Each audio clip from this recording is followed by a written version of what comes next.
Olá, boa noite. Está no ar o programa Canal Aberto aqui na PUC TV, canal 24, na NET, canal 22, na internet, na GVT, canal 324 e na Sky HD, também canal 324. Nós vamos falar sobre política.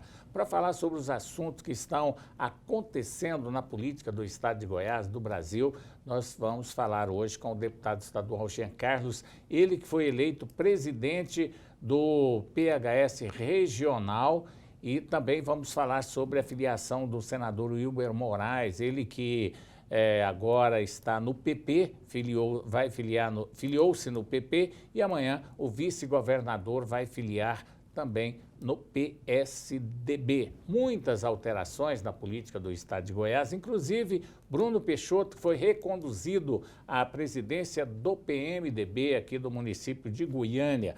Para conversar conosco, como eu disse, nós convidamos o deputado estadual do PHS, Jean Carlos, comigo, Ulisses A.S. Deputado, é um prazer recebê-lo aqui no programa Canal Aberto. Prazer é meu, João, Ulisses, os telespectadores aqui do jornal Canal Aberto, todos aqui presentes. Tá Muito certo. obrigado.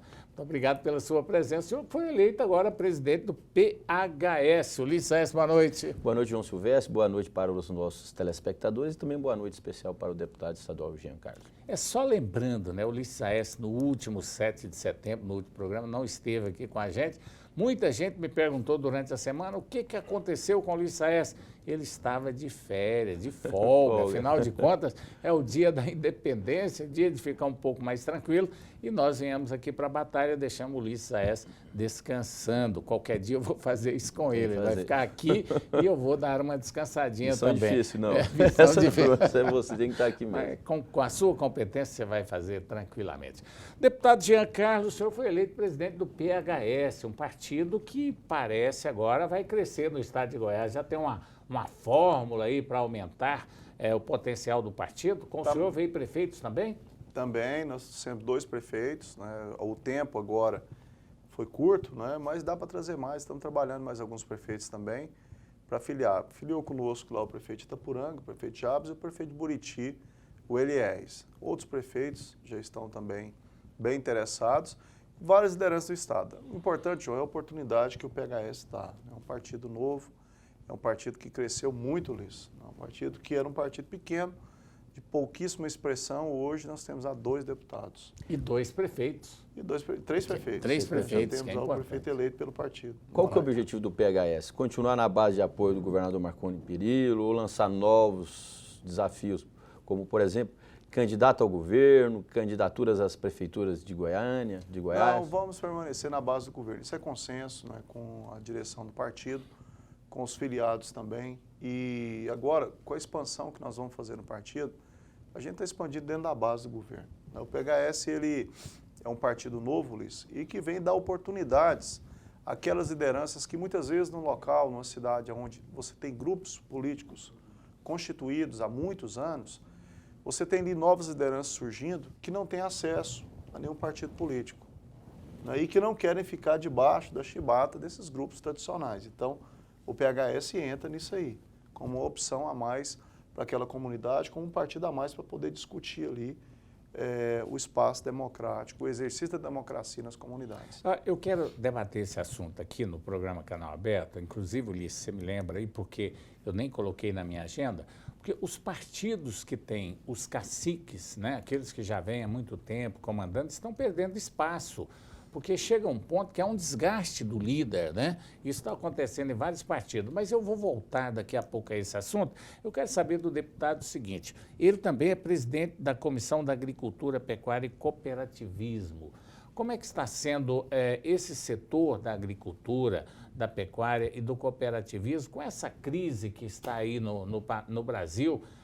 Nós estamos vivendo um momento de muito desemprego, um momento de muita incerteza, de muita insegurança financeira no país. A política nem se fala, né? Como é que está sendo o trabalho do senhor lá na Assembleia? Na Assembleia, junto com os deputados que compõem lá a Comissão de Agricultura e a Frente Parlamentar do Agronegócio, tem lá um grande deputado também, que é Lissauer Vieira, lá de Rio Verde, manda um abraço aqui. Estamos atentos, João, e acompanhando do lado aí a vida do produtor, do homem do campo. Não está fácil, hoje a gente tem aí restrição a crédito, né, os bancos financiadores da produção agrícola, estão com a crise econômica, estão contingenciando o crédito e, de consequência, isso aí vai afetar na produção rural. Essa variação cambial também, Ulisses, ela afetou muito o custo de insumos, né? Hoje, a gente está consumindo estoque com dólar baixo. Quando o dólar alto chegar nos estoques do consumo, inclusive da próxima safra, fatalmente a gente vai ter aumento de preço, inclusive de alimentos. Você acha, por exemplo, que essa crise que existe no Brasil hoje, a tendência é quebrar os médios, talvez até os grandes produtores, ou o senhor acha que não aponta para isso? Não, não aponta para quebradeira, porque estão muito consolidados, mas que vai haver desajustes e muito arroxo, isso aí já é claro, já é consolidado. O dólar tem dois pesos e duas medidas. Quando o dólar está alto, é bom para a exportação e ruim para a importação, né? O caso que estamos vivendo agora. Mas nesse período, quando o Brasil, o dólar está alto, o Brasil tem pouco produto agora para exportar, né? Porque nós não estamos em período de colheita. Quando vem a colheita, se o dólar despencar, aí realmente pode a crise afetar e muito. Não, João, não é vantagem nenhuma ter o dólar, né, no estágio avançado do jeito que ele está, que hoje a gente vive num mundo globalizado, né, isso aí causa um desequilíbrio na balança comercial brasileira. Então, a gente pode ter sérios prejuízos aí na economia, que ainda há de por vir. O senhor tem conversado com os produtores, o senhor tem visitado, por exemplo, os municípios, inclusive tem acompanhado essa realidade? Com audiências públicas, sabe, Alice, que a gente está conversando, está todo mundo apreensivo, sem saber o que vai acontecer. E realmente, cada dia, a gente vê uma surpresa, né, e sempre piorando. Então, é aguardar e estabilizar. A gente espera que essas medidas que o governo está tomando de corte de gastos, de acertar o ajuste fiscal, tenham o efeito esperado. Nós tivemos uma má notícia agora, que foi o rebaixamento da nota de crédito do Brasil. Isso é ruim. Isso é uma tragédia para a economia, né? Nós estamos aí caminhando aí para a avaliação de crédito na Venezuela, né? Desses países. Você acha que São Pedro pode contribuir também com a crise aí? Não, eu acho que São Pedro, em termos de chuva... Lógico. Não, isso aí é a naturalidade, né? Isso aí vai acontecer conforme a natureza mesmo. O que vai apertar é a questão da nota de crédito, que isso aí tem aumento das taxas de juros, né? A gente vai ter escassez de recursos financeiros, que investidores não entram aqui para investir. Então, as coisas vão desequilibrando. Infelizmente, hoje a gente vive um caos econômico, financeiro e de crise institucional no país, causada aí pelo desgoverno. Falando dessa resposta que se perguntou para o deputado Jean, é que nós, no estado de Goiás, nós não temos muito problema com relação ao clima. Às vezes, em alguma região, por exemplo, lá no sudoeste, pode faltar um pouco de chuva, mas em outra região é abençoada, né? Então, nós temos um equilíbrio a nível de Goiás e de Brasil. Sim. Quer dizer, às vezes afeta uma área, mas a outra já produz com maior qualidade. O grande problema do Brasil é a gestão, que é um problema muito sério e que muitas vezes afeta mais o comércio que a própria agricultura. Aliás, eu não tenho bem certeza, mas eu acho que o que está salvando o Brasil é o setor agropecuário, né? Como sempre, né, o 23% do PIB do país é proveniente da agropecuária, e isso aí que está segurando a balança comercial brasileira, que está segurando a economia, para não despencar ainda mais, né? Você está tendo uma retração muito forte na indústria, uma retração muito forte no comércio e na área de serviço, em decorrência da queda do consumo e do poder aquisitivo da população, e o setor agropecuário tem segurado isso aí, como segurou em Goiás também, e tem segurado a nível de Brasil. O senhor mostrou essa preocupação com o setor do agronegócio.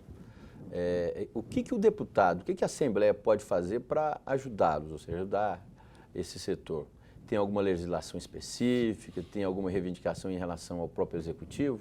No Goiás já tem uma legislação amplamente favorável, né? Existem algumas matérias em tramitação com subsídio de tributos em óleo diesel, em algumas coisas para poder atenuar essa vida difícil aí do homem do campo.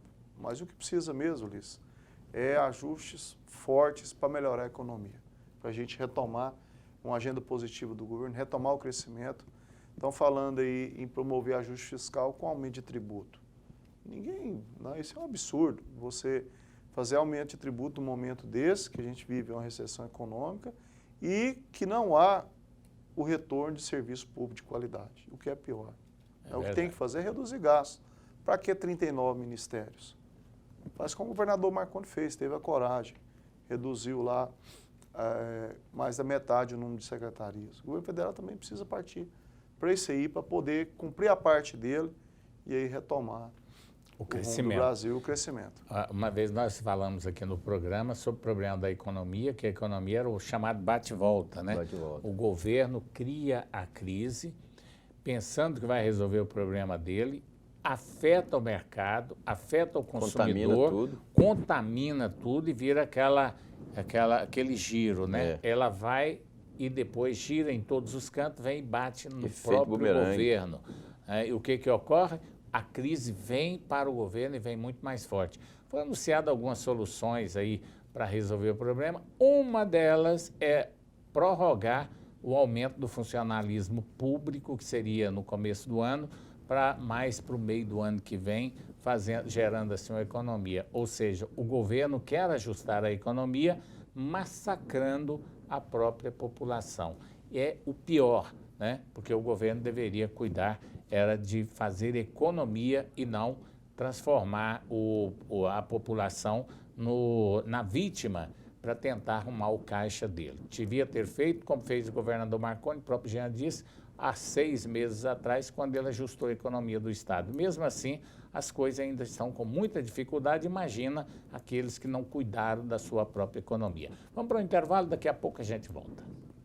Estamos de volta com o programa Canal Aberto aqui na PUC TV, na NET Canal 22, na GVT, na Sky HD. Estamos conversando com o presidente estadual do PHS, deputado Jean Carlos, ele que é do PHS e também presidente da Comissão da Agricultura do Estado de Goiás. Nós falávamos aqui a respeito da agricultura, é uma situação que ainda salva o país, mas tem outros fatores, que o senhor, inclusive, foi um dos diretores lá do Fomentar, né?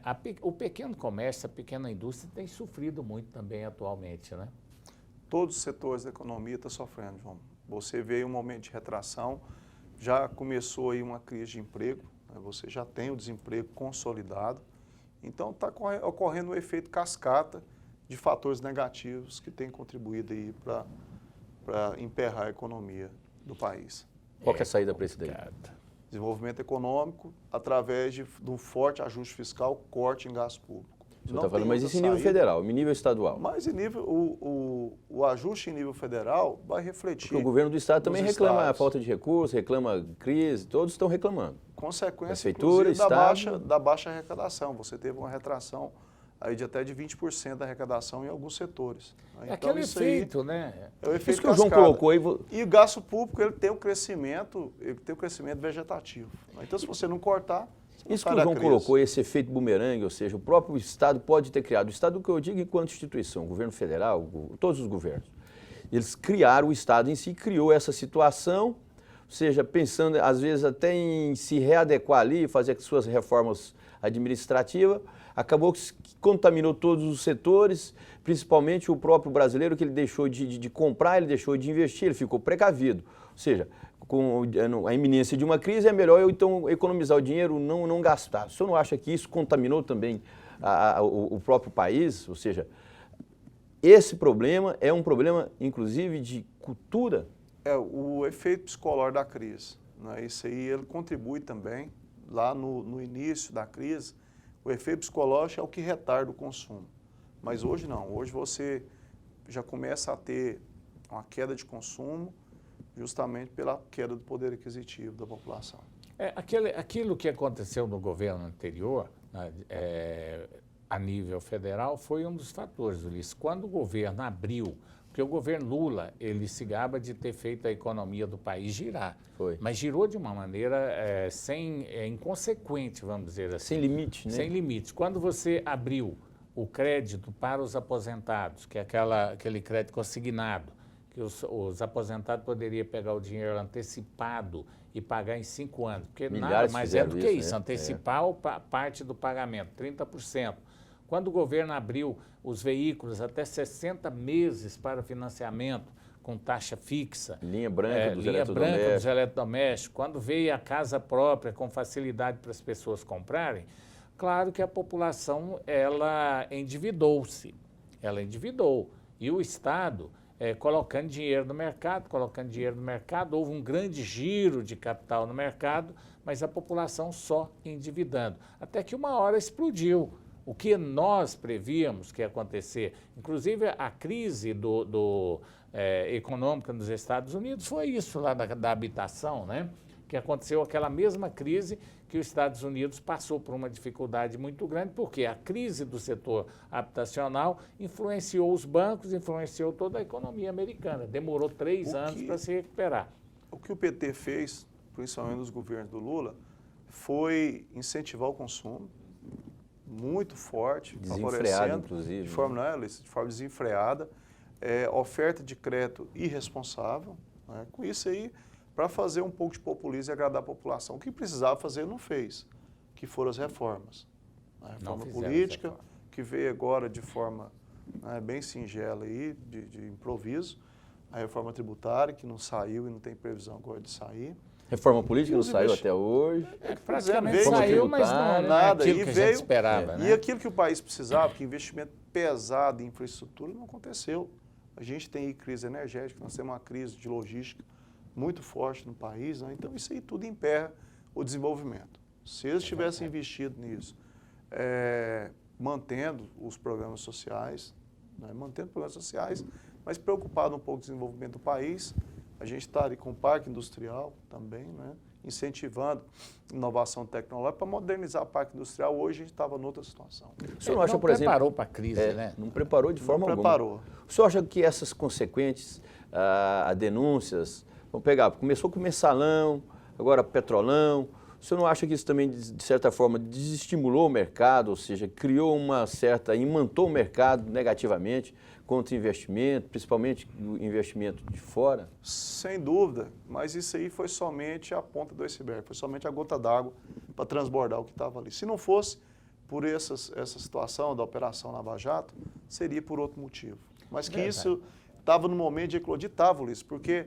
Foi feito todo um aparato, principalmente durante o período eleitoral, para encobrir isso aí, para poder mascarar tudo isso que aconteceu, que era insustentável, né? É como a situação do parto. Chegou no momento e ia acontecer mesmo, não tinha outra saída. O detalhe interessante que eu vi, as reportagens estão falando a todo momento que o déficit do Brasil é de 26 bilhões de reais. O Brasil precisa, tirando do orçamento, 26 bilhões agora do orçamento do ano que vem. 2016. 2016. Só o rombo da Petrobras foram 24 bilhões de reais, ou seja, a crise do Brasil não seria praticamente nada se não tivesse essa corrupção dentro da Petrobras. Agora você imagina os outros setores onde tem corrupção no país. Agora, esse dinheiro, aonde está? Ele vai voltar? Não vai. Pelo que eu estou vendo aí, está vindo alguns dinheirinhos, alguns bilhões, aí talvez não chega nem a 5 bilhões. Esse dinheiro está em algum lugar, ou está em algum lugar, ou gastaram esse dinheiro. Então, a situação do Brasil, o Brasil é um país privilegiado.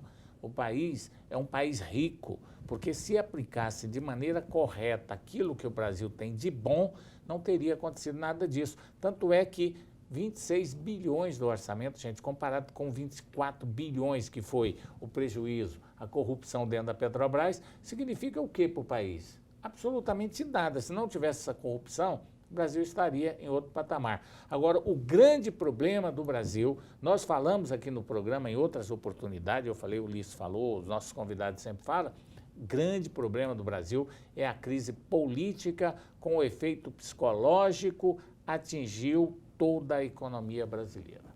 Por quê? Porque o empresário não investe, ninguém está produzindo, está demitindo, há uma insegurança na população do país, insegurança financeira, uma falta de credibilidade da política brasileira. Juntando tudo isso é que faz a situação atual do país. Porque se você tem segurança, você investe. Você e uma coisa trabalha, também, né? Eu não sei se o deputado vai concordar comigo aqui, inclusive com o que você colocou, João, em relação às redes sociais. Deputado, eu acredito que depois que as redes sociais elas se tornaram uma realidade assim inevitável e irrefutável, acho que os problemas aumentaram. Hoje o senhor pega antigamente existia, sempre existiu isso, só que não era tão evidente. Hoje a gente vê uma divisão clara no Brasil. O Brasil parece que existem dois Brasis. Um é o Brasil administrado pelo PT e o outro é o Brasil administrado por os antipetistas. Ou seja, o que é anti-PT? anti-PT, aí você pega PSDB, você pega DEM, você pega parte do PMDB, que é aliado do PT no governo federal, e aqui em Goiânia, em várias administrações. E isso, de certa forma, colocou o país assim à beira de um abismo. Ou seja, é irredutível. O Brasil dividido em duas partes e não há uma unidade. Para se governar é necessário que haja uma unidade. Você não concorda com isso? Concordo. Agora, não podemos desprezar o poder das redes sociais como uma ferramenta de comunicação democrática, né, e de aproximação das pessoas. Agora, eu concordo com você, viu, Ulisses? A rede social, ela impulsiona, ela vê muito rápido, né? Você vê hoje aí mídias convencionais sendo extintas, né? Mídia impressa, falavam aí que em 5 anos elas vão estar fora do mercado. Já estão reduzindo para 3. Isso de 60 dias para cá. Tamanha a velocidade da informática, mas isso contribui para o desenvolvimento das pessoas, né? A aproximação através de redes sociais, ela é importante para poder integrar as pessoas, para poder democratizar o acesso à informação. Eu acho que as redes sociais funcionam mais ou menos assim, ó.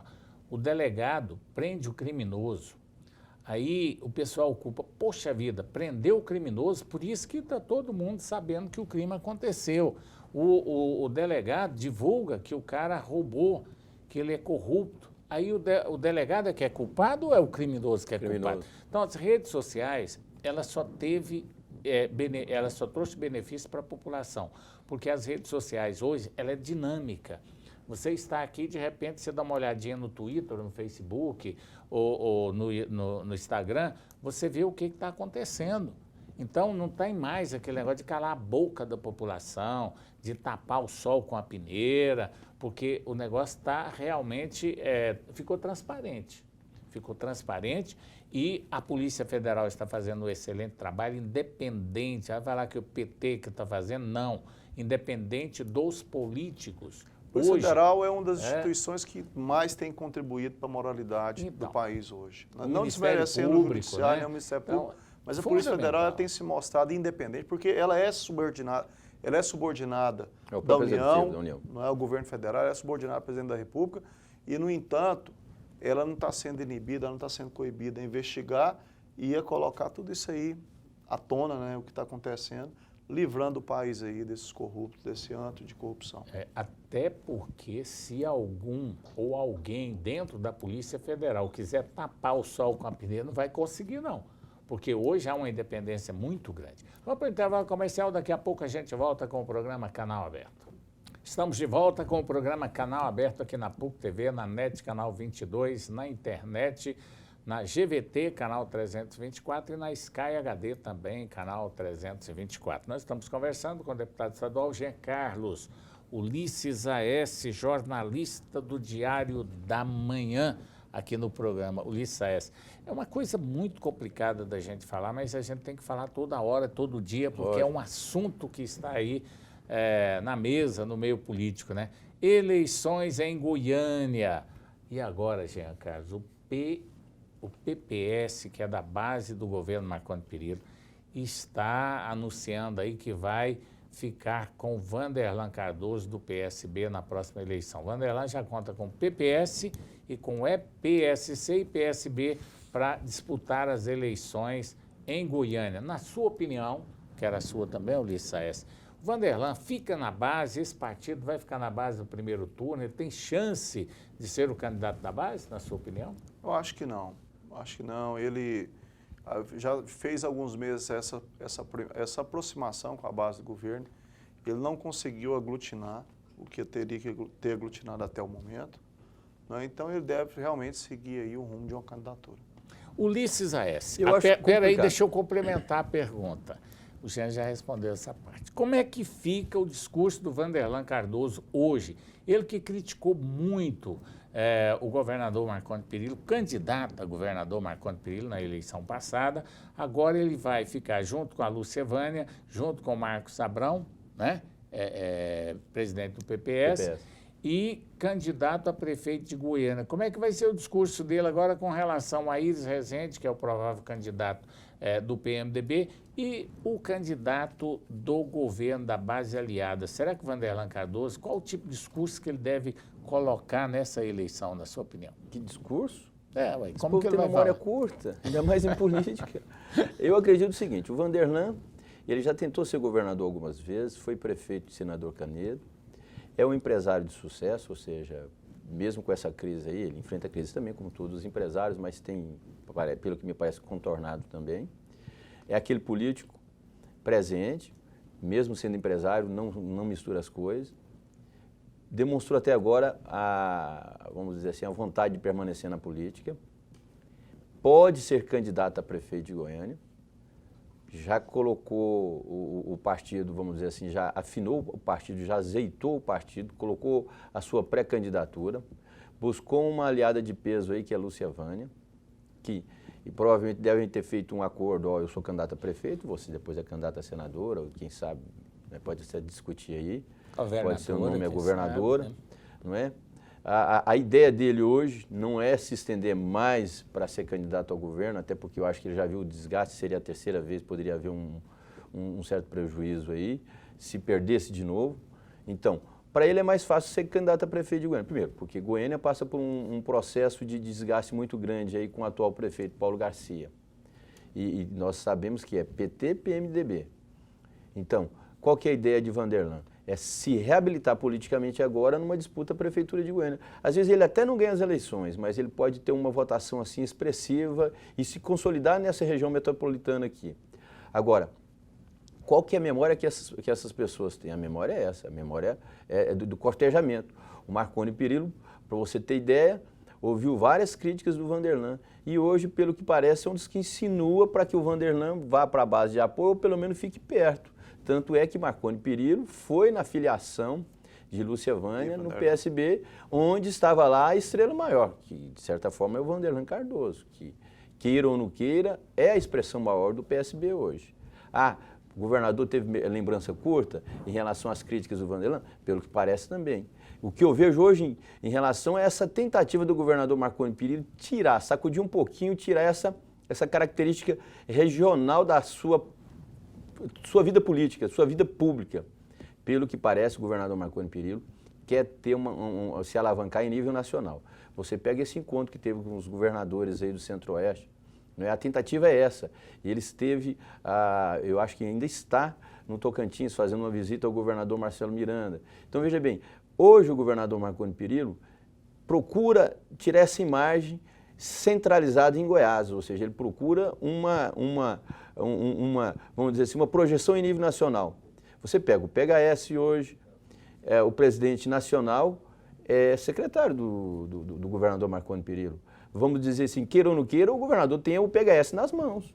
É verdade. Tá certo? É um parceiro. E ele trabalha para que outros partidos, às vezes em nível nacional, sejam satisfeitos com a possível candidatura dele. É dessa forma que ele teria chance de chegar a ser presidente da República. Então, um projeto muito audacioso, tanto dele quanto do Vanderlan também. É verdade. Jean, na sua opinião, quem será ou quem está mais próximo de ser o candidato da base do governador Marconi Perillo? Jaime Ricon é o nome hoje? Na minha opinião, hoje ele é o nome. Eu acho que ele é. É um bom nome, forte nome e tem tudo para poder aglutinar o grupo, né? Eu sou amigo do delegado Valdir, que também é um postulante, mas dentro do PHS, se depender do meu posicionamento, nós vamos com Jaime Rincon. Uma coisa interessante é o seguinte. Temos bons nomes lá, mas não temos ninguém competitivo ainda para disputar a prefeitura pelo PHS. Então, a minha opinião, mas tem que ouvir todo mundo, né, é caminhar com o candidato da base, Jaime Rincon. Eu acho, por exemplo, há quanto tempo o PSDB está longe da prefeitura de Goiânia? Tem muito tempo. Agora você vai investir numa candidatura que você não conhece, ou seja, o cara nunca teve um voto. Você vai investir numa candidatura só por vaidade, eu não sei vaidade de quem, pode ser vaidade do governador, pode ser vaidade do próprio Jaime Rincon. Vai desprezar uma candidatura de uma pessoa que teve 270 mil votos aqui, que é o delegado Valdir. Então é o seguinte, é você brincar com a estrutura partidária ou com a vida partidária. Quando você tem um candidato com o potencial que ele tem, Ou seja, com a tentativa de se conseguir, vai trocar ele, ou seja, vai trocar 1 milhão por uma dúzia. Eu acho que o correto seria ouvir o delegado Valdir, e parece que hoje é uma certa indisposição em relação ao delegado Valdir. O delegado Valdir parece que está ali como, não sei, como decoração. Tanto é que ele já buscou tantas opções, já falou para várias pessoas que se tiver essa janela, provavelmente ele até deixa o PSDB. Ele realmente tem essa situação que o Ulisses está relatando, né? O delegado Valdir, ele não está sendo hábil para conquistar o apoio partidário, né? Isso aí cabe a ele conquistar.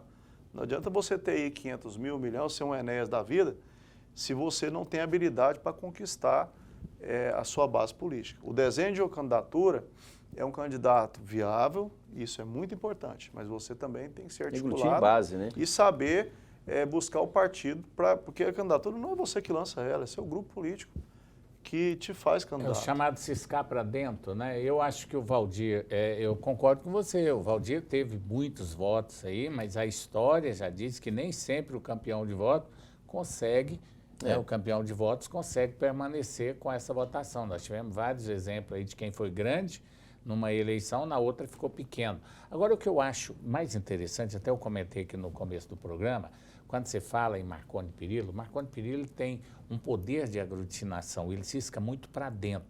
Você vê, hoje ele tem nas mãos, a maioria dos grandes partidos de Goiás. Quem que está contra Marconi Perillo hoje? O PMDB com uma coligação que vai ser muito pequena de novo, talvez seja menor ou bem menor do que aquela que o Íris obteve quando foi candidato a prefeito de Goiânia. Ele não vai conseguir aquele tanto de partidos aliados na próxima eleição. O Íris Rezende dificilmente vai conseguir. O Vanderlan ficou com 3 partidos até agora. Nós temos aí o DEM, que ficou mais pequeno ainda, menor, né? Hoje ele está menor com a saída do Hilber, que não era uma pessoa declarada da base do governador, era muito silencioso, ficava trabalhando mais em silêncio, no caso do Hilber. Agora vem para o PP e vai abrir o jogo, vai ser marconista. Nós sabemos que o PP vai ficar com o governador Marconi Perillo. Ficou o Jovair Arantes, que, dependendo da situação da janela, pode esvaziar muito. Se ele quiser sair da base, ele vai sair praticamente sozinho.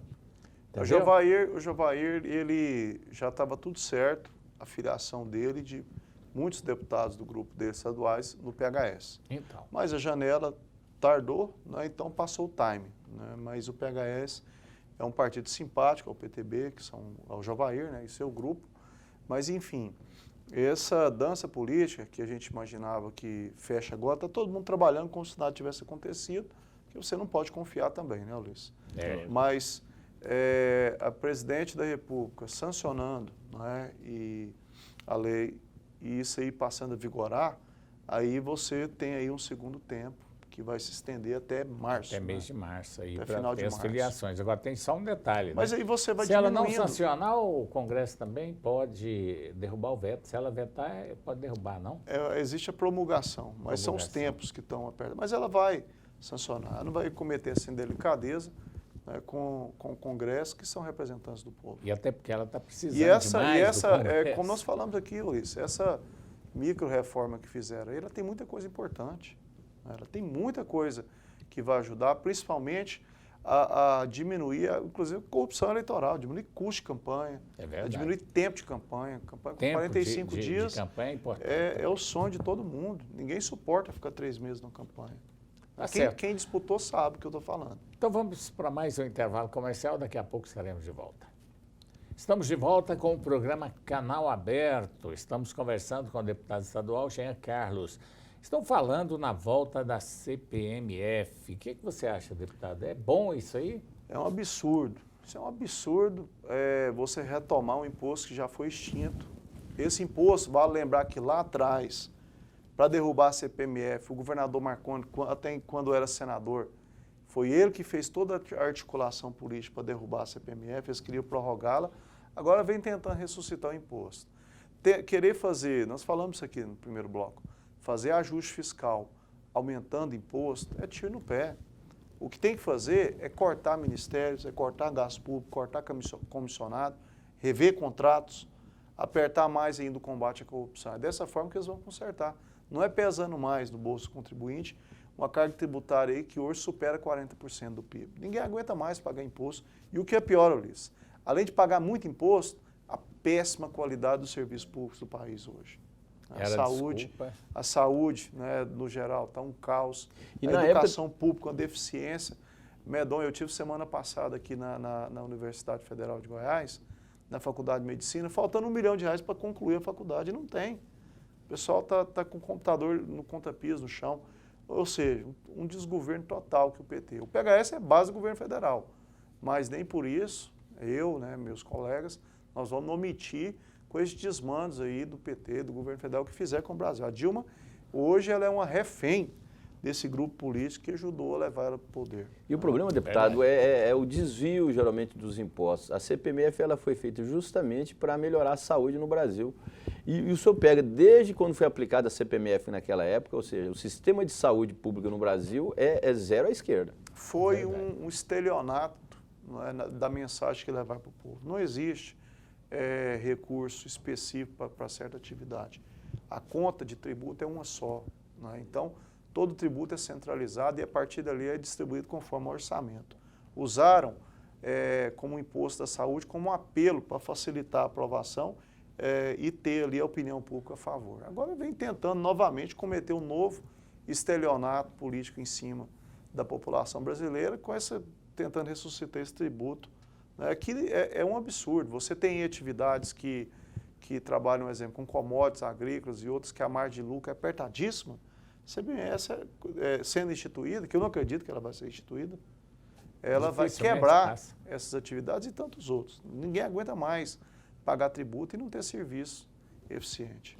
O detalhe interessante é que a CPMF, para quem não sabe, ela é cobrada 0,38% em todas as transações financeiras, né? É IOF. Não, já é existente. Agora a CPMF, a volta dela... Pois é, se ela voltar, vai ser 0,38% sobre todas as transações financeiras. 0,20 até que o Ulisses chegou. Agora estão falando 0,20, né, para diminuir. Isso é um absurdo, porque você compra um carro, dá um cheque, você tem que pagar 0,38%.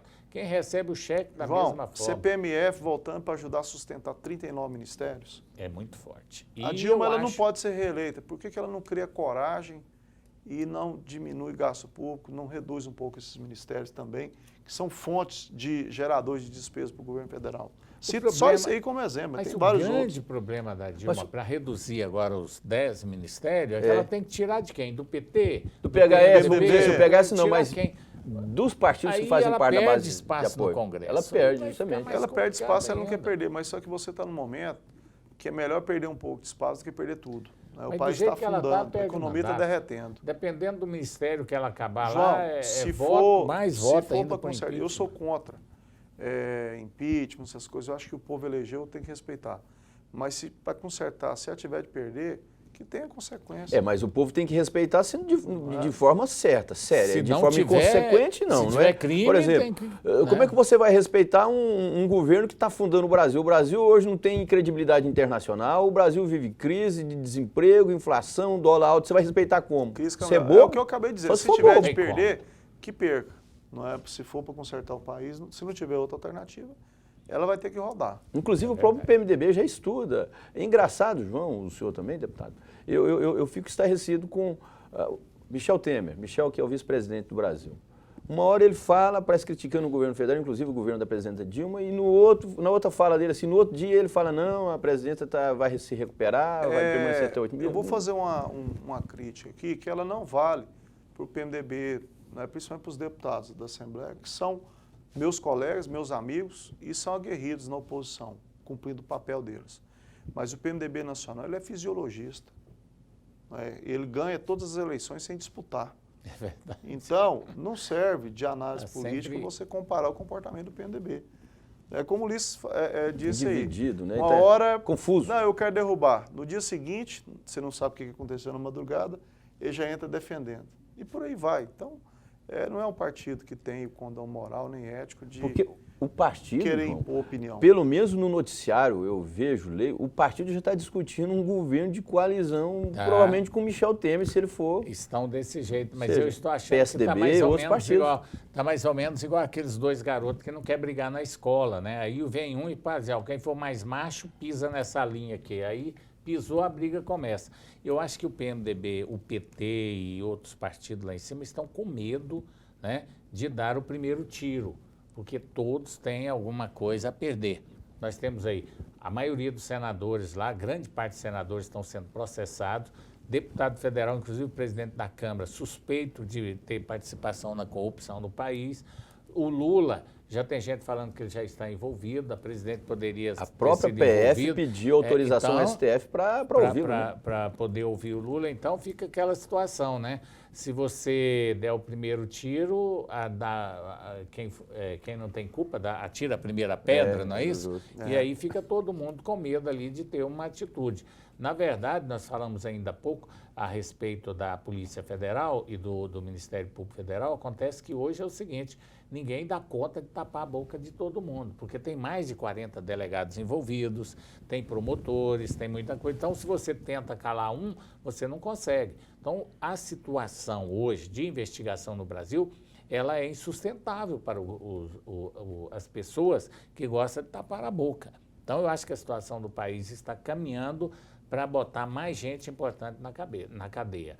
E vai continuar as investigações e tem que tomar muito cuidado, porque se alguém tem o chamado teto de vidro, né, que fala, tiver alguma telhado de vidro, vai ter problemas, porque a hora que explodir a bomba de determinadas pessoas aí, eu acho que deve ter gente aí que tem provas materiais para complicar a situação do país. Mas, de uma forma geral, eu acho que a crise ainda não vai demorar muito, não. Essa bomba vai estourar a qualquer momento. Viu? Já estourou, né? Eu acho que o pior ainda está aí para estourar a qualquer momento. Não, o que é isso, João? Não. Será? Não, mas está acontecendo e as consequências, é o que eu disse aqui lá, as consequências virão ainda, né? A gente vai ter consequência aí de aumento de custo de produtos, a gente vai ter consequência de escassez de dinheiro no recurso financeiro. O dólar em algumas agências de câmbio, o dólar está mais do que R$4. O dólar turismo está mais de 4, hoje está 4,9. Hoje a gente está consumindo estoque que foram adquiridos a dólar de 2,50, 2,20, 2,30. Quando esse estoque acabar, fatalmente, né, a gente vai ter um desajuste severo aí na produção do país. E a gente não tem nem como estar pedindo. Eu mesmo não tenho como pedir para, olha, gente, vamos juntar e organizar o país. Porque, na verdade, se realmente entender, o Congresso entender com a presidência, com o Executivo, a Polícia Federal dar uma acalmada aí, eu acho, não sei se é a solução, não. Eu acho que a solução é resolver de vez essa questão. Já abriu a ferida, né? acaba de... Tem que acabar. Sangrar. Tem que sangrar. Ou vai para a cadeia, tem que colocar quem é corrupto na cadeia e assumir o governo aqueles que realmente não têm culpa no cartório. Agora, uma coisa, João, do isso limite. que você falou é extremamente correto. Agora, uma coisa também, eu acho, o deputado não é muito da alçada nele, mas deve ter algum deputado federal ouvindo o programa, algum senadora. Está na hora do governo federal, inclusive, investir em novos presídios, inclusive para pegar esses meliantes aí do colarinho branco e colocá-los, porque não adianta. Ou seja, como é que você vai colocar? Você coloca, depois eles pegam uma légua, o sistema penitenciário nosso é muito ruim, o presídio é ruim e aquela coisa toda, e eles acabam sendo liberados. Tá certo. Deputado Jean, chegamos ao final do programa. Mais uma vez, obrigado por ter vindo. Obrigado, Ulisses. Obrigado, João. Obrigado aqui a todos os parceiros aqui do Canal Aberto. Esse importante programa com essa audiência aqui em Goiânia, que sempre tem nos oportunizado estar presente aqui com vocês. Tá certo, obrigado. Ulisses. Acabou o programa? Bom, vou mandar um abraço então para o Jonas Rocha, que pediu, falou, Ulisses, manda um abraço para mim e manda um abraço também para o João Silvestre, esqueceu o telespectador número 1. O Carlos Santos, meu amigo Carlos Santos, e o João Lima, lá de Catalão. Então inclui o Ulisses de Souza aí, senão ele Ulisses vai de ficar Souza, de ciúmes, viu? Ele é gente também. boa. Jonas, obrigado pelo abraço. Ulisses de Souza são duas figuras. Um é do lado da base do governo, o Jonas Rocha é do lado do Iris Rezende Machado, quer dizer, é um equilíbrio. Todos assistem ao nosso programa, que é muito bom. Mas eu quero dar as boas-vindas para Manu, Manu Guerra, né? Manuela Guerra. Guerra vai estrear amanhã aqui às 11 horas um programa na PUC TV. Seja bem-vindo. Eu não conheço ela pessoalmente, mas seja bem-vindo. É mais uma que vem aqui para acrescentar nessa belíssima programação que nós temos aqui na PUC TV. Convite para estar conosco na próxima segunda-feira, 22h30, com mais um Canal Aberto. Até lá, obrigado pela audiência.